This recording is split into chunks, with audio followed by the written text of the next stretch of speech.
на прва линија. Calling you out, love, and oh,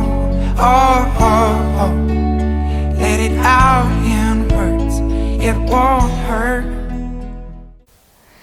Разговараме со Јон Ајди, млад кантавтор од Скопје, кој е релативно ново име во музичката сцена. Пред неколку дена излезе твојата нова песна, насловена Waste No Love. Дали може да ни кажеш нешто повеќе во врска со тоа? Значи, дали некој учествувал во тој проект, каков е аранжманот, какви се инструменти се употребени и нели нормално доколку имаш нешто твое да додадеш? Здраво, фала многу за поканата први. Да, пред неколку дена ја промовирав мојата трета песна која се вика Waste No Love. Таа песна и јас ја напишав, како и сите други песни, јас ги терам до демо верзија, кај што додавам drums и басови и гитари, па после одам во студио и целата песна ја регистрирам по професионално. Во овој случај работев со Ангел Кјосев во неговото студио Подрумот. Таму и јас свирев на гитари, на електрична и акустична гитара, па после снимавме заедно сите други инструменти што ги има. Јас пеам и главниот вокал и пратечките вокали се мои. И мастерингот на крај го направи Бобан Апостолов, така што да, тие тројца сме што сме работеле на песната. Може ли да не кажеш како ти се роди љубовта за музиката? Значи колку време свириш, а и на какви се инструменти свириш? Каде имаш настапувано до сега и дали можеби спремаш веќе некој нов проект? Па, да, можам да кажам дека љубовта за музиката почнала од мала возраст, цело време во моето семејство сум бил обкружен со музика, особено поради радиото што на татко ми, па ама релативно доцна сум почнал да свирам. Првим почнав да свирам на гитара на 16 години и тој инструмент го научив сам, мислам со помош на YouTube и интернетот. И да, сега последново време сум почнал малку повеќе да свирам на пијано, да вежбам на тоа, но се уште не е доволно добро, така што да. Каде се имаш настапувано? Немам многу настапи, сум настапувал во некои евенименти за цивил,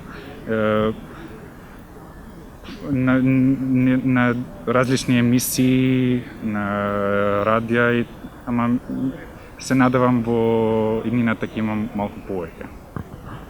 Дали можеби моментално работиш на некои нови проекти, нови песни? Да, баш вчера бев во студио и веќе е при крај, мислам, наредната песна, така што се надевам дека во мај, средина на мај ќе промовираме и таа песна. Кога сме веќе на тема љубовта, гледаме од насловите на твоите песни дека љубовта за тебе е важна тема од која црпиш инспирација. Може ли да не кажеш од кои се други теми црпиш инспирација и на какви теми се однесуваат твоите текстови? Песните што сум ги објавил до сега се вртат околу темата за љубовта.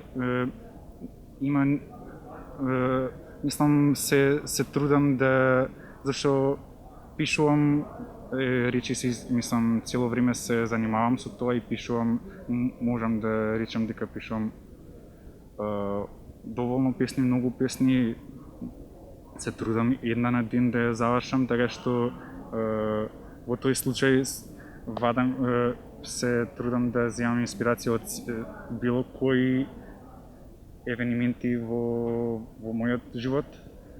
Но да, можеби од љубовта е можеби емоцијата од кој што можам да изведам малку повеќе сега за сега, па да. Во денешно време е тешко да се одреди конкретен правец. Може ли да не кажеш во кој правец конкретно ја сместуваш твојата музика? Трите песни што до сега сум ги објавил се можеби повеќе се вртат околу поп жанрот, но можам да кажам дека и од другите песни што ги имам напишано, не знам како би се дефинирал мојот стил, зашто се трудам да пишам од различни стилови на музиката. Тоа ми е најинтересно.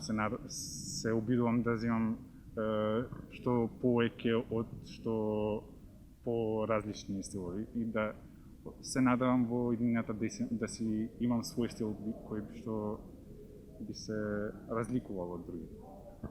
И за крај, дали може да ни кажеш како еден уметник како тебе твори во вакви услови на пандемија?